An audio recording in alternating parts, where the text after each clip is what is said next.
you doing today? It's a beautiful day. It's a lot colder than it has been, but and windy like it has been, but it's still beautiful outside. And I already went for a short little walk and fed the chickens fresh corn that was in one of the roost bags, and they are so happy. And I made a stupendous breakfast. When your mom was in grad school, we went to talk about food and nutrition or something. I don't know what it was billed as, but that's what it was about. And the guy was gave you these quizzes as he went, which is better for you, red cabbage or green cabbage, red onions or whatever. So while I was there and we were learning how healthy red cabbage and red onions and walnuts were, well, I decided when we got back home, I think on the way home we stopped for groceries and I got red cabbage and red onion and walnuts, and I made like a stir fry kind of thing.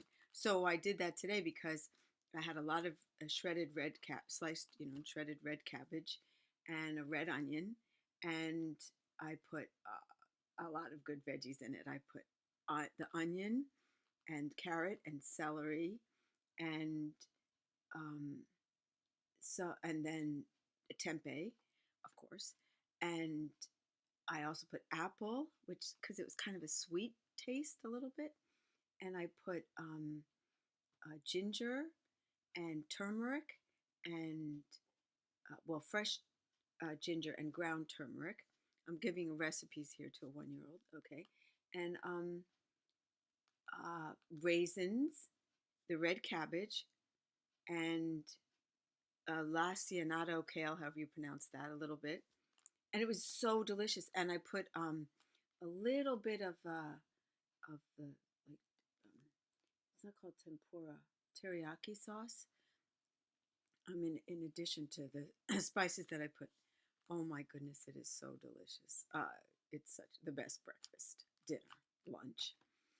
Uh, but now, after 2 minutes about talking about that, let's read a book.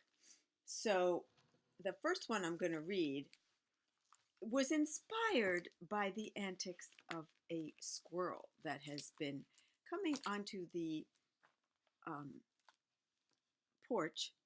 balcony, sorry, not the porch, the balcony, and just sitting like it's a table at the feeder that I put back up there. So I'm going to have to swap it out for a squirrel-proof one. But in the meantime, he's having quite a wonderful time, and the little cats are quite enjoying watching him. So this is the book. Well, this isn't the book about that. This is a book about two little dogs called Boot and Shoe. And that's the name of the book, Boot and Shoe. And it's by Marla Frazee, two-time Caldecott Honor medalist. Okay, so now let's read about Boot and Shoe, the names of these dogs. Interesting front cover, like we always check. This one has yellow with red sort of checkerboard, and this is a green. I took a quiz this morning on the dictionary website quiz, and it was all about green things, and they had 3 different greens that you had to identify by their name, which is silly because computers all have different sort of coloring. Nonetheless, it was fun. Don't know what you'd call this one. Boot and Shoe by Marla Frazee, Beach Lane Books. Published in New York, London, Toronto, Sydney, New Delhi, and Pasadena. Looks like there's a little evergreen with a squirrel digging underneath it. Boot and Shoe were born into the same litter, and now they live in the same house. This looks like the box when they were little puppies. I couldn't tell if they were cats or dogs at first. But of course they're dogs by the whatever. And they were free, and somebody took them home. And they are wonderful. They eat out of the same bowl. They urinate on the same tree. At night, they sleep in the same bed.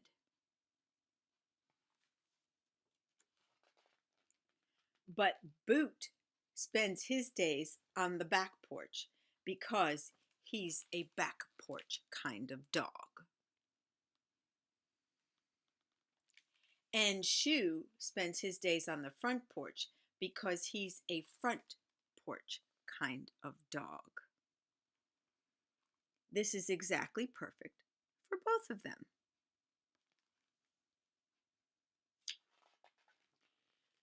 Then one day, for no apparent reason, a squirrel started some trouble.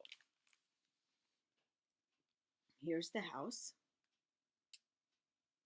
and there's, which is the front porch. This is the back porch. Which is the one on the back porch? Your mom will remember. She hears something once, she remembers it forever. Boot on the back porch and Shoe on the front porch.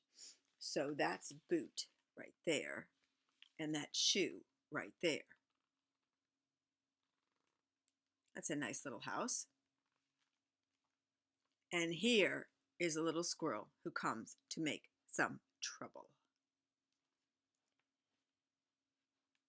As they say, for no apparent reason. The squirrel chattered at Boot. It chattered at Shoe. It threw stuff at Boot.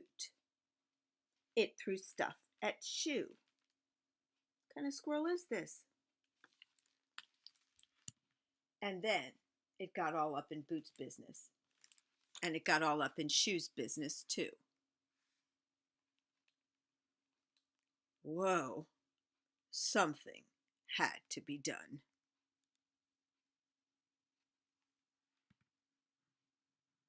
You see the squirrel? They can be annoying.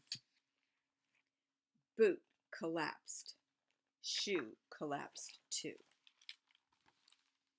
They look like they're a little bit of a chubby dogs.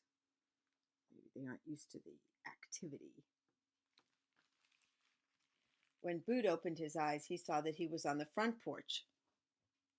He looked around for Shoe. Shoe should be here, but he wasn't. Oh no.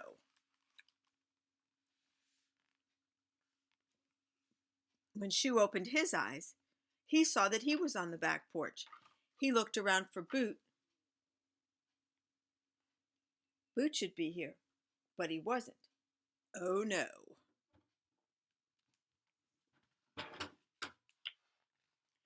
Boot searched the front porch for Shoe. He looked under things, over things, around things, and between things. Under, over, around, between. No luck. Shoe searched the back porch for Boot. He looked under things, over things, around things, and between things.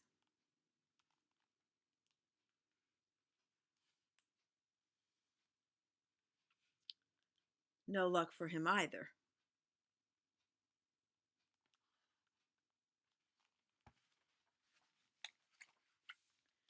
Boot decided to station himself on the front porch and wait there until Shoe found his way back.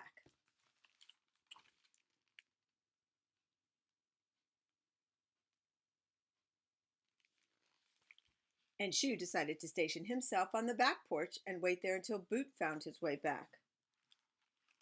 It was a long, lonely afternoon.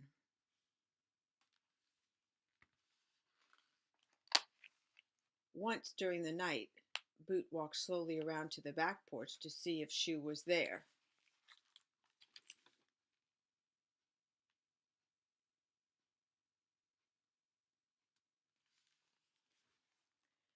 And Shoe walked slowly around the front porch to see if Boot was there.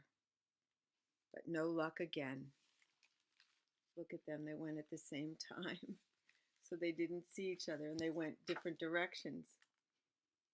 So they didn't see each other, and they're still lonely.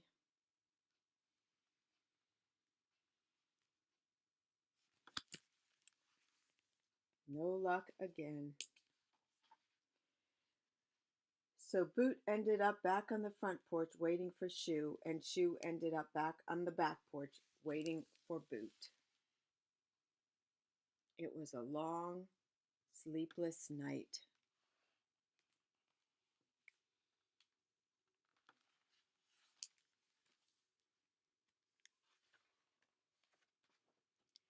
The sun came up.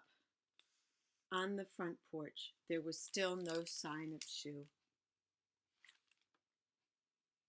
Boot began to cry. On the back porch, there was still no sign of Boot. Shoe began to cry too.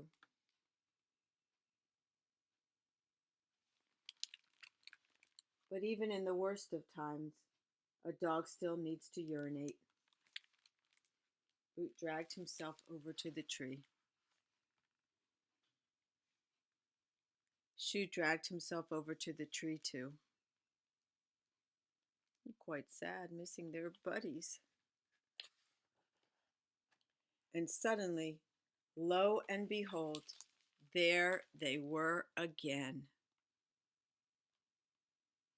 Male dogs lift their leg to urinate like that. Overjoyed to see each other. Look at them. An overjoyed dog is a beautiful thing to see. Overtired too. We had three smaller dogs, and when we would come home, like with Bridget, she would run around in circles. Like you'd come in the door and she would run in circles through the whole, like all those rooms that had open doorways. So even though the day was just beginning, Boot and Shoe decided, wait a minute, did I miss a page or was it a different book? Let me finish this and then I'll check and see if I missed a page, because I could have sworn there was a different page I read last night when I read it to myself. So even though the day was just beginning, Boot and Shoe decided that the exact perfect thing for both of them to do was go right to bed. And they go in their cat door, dog door, and they go right to bed.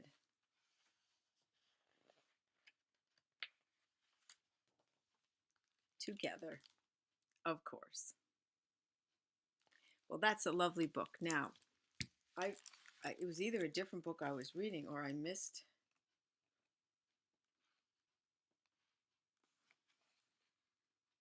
one of the pages. I did. How did that happen? Did they stick together? Oh my gosh, I missed 2 whole pages. I guess the pages stuck together. Sorry about that. Boy, that's not good, taking it out of order. This is back when the squirrel was just messing with them and chasing them or bothering them. The middle page was, so Boot and Shoe chased that squirrel all over the place. They chased it and chased it and chased it until it got bored. Now this is a funny picture because it's showing you not a million squirrels, but the squirrels being chased. That's one squirrel, and that's sort of the pattern that it takes. And down on the ground, the dogs are chasing it, but when it goes up on the roof, the dogs are still on the ground. Sorry, I missed this page. This came right before they collapsed from being tired. So now you see it's not because they're overweight or anything, it's because this is a heck of a active afternoon chasing this squirrel, which is exactly what they should have done.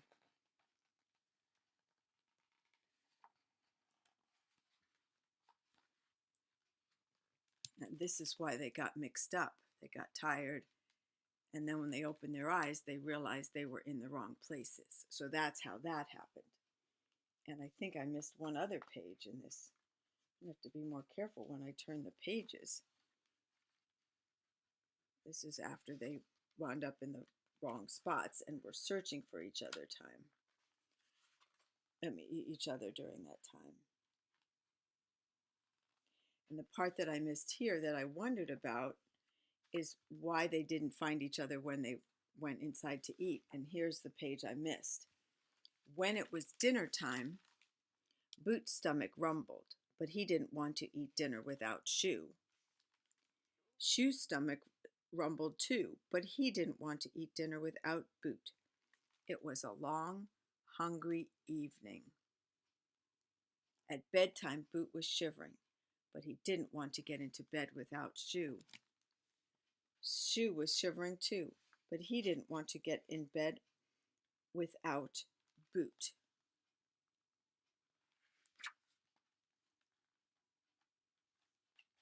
So this is how they wound up staying in the opposite porches than they usually stay in and not going inside. And then when they went to just check the back porch and the front porch, they missed each other. That all the rest of it I think we got.